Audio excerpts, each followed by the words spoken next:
Hello, my name is Matt Russell. This is my video assignment or discussion assignment for MIS 605, specifically relating to globalization and how that impacts IT at various businesses and whatnot around the world. So for my project, I decided to talk about the rise of offshoring, specifically during the 1990s, during the dot-com boom.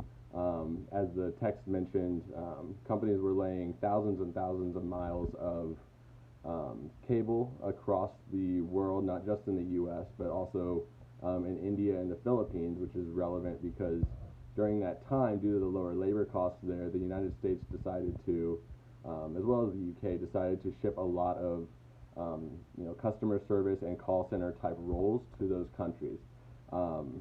They did that, or that was enabled by technology, specifically due to the laying of fiber optic cable, A, and then B, it was enabled by the rise of basic automation software, which was also mentioned in the text.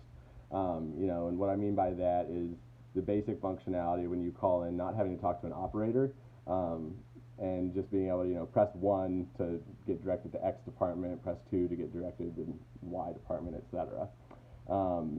So the benefits of offshoring are, again, the decreased labor costs that companies were able to see, and that was mentioned in the text, as well as the availability of 24-hour assistance, 24-hour coverage, without even needing to necessarily pay people overtime, because of course with the time zone change, they can get people working around the clock as far as Americans are concerned at no real additional charge to them. In fact, it's a little bit cheaper.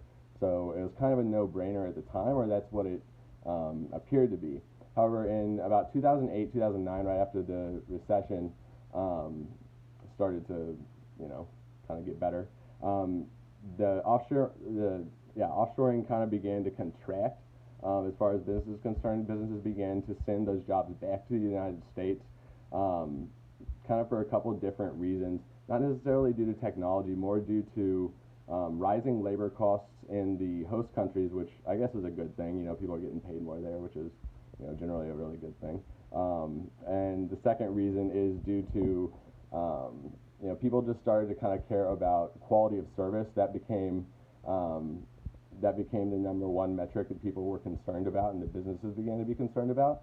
And so, whereas the initial strategy with offshoring, when you get a call, it was kind of to document the call and then give them a call back and solve it. Well, people didn't like that. People wanted to have the call solved on their first call, which is not as easy when you have the language barriers, that kind of different challenges that were brought up in the text. Including language barriers, maybe some connection barriers, things like that. So, people started moving those positions back to the United States and training people a little bit better where they could actually solve people's problems in just one call, not requiring multiple different calls, that frustration, that headache, etc. Businesses decided to bring the offshoring back due to the rise of labor costs overseas and the the different direction that consumers wanted here in the United States, which was, again, more service and less, I'll give you a call back and lower prices, I guess. But anyway, so thank you for listening. My name is Matt Russell. Hope you had a good night and stuff.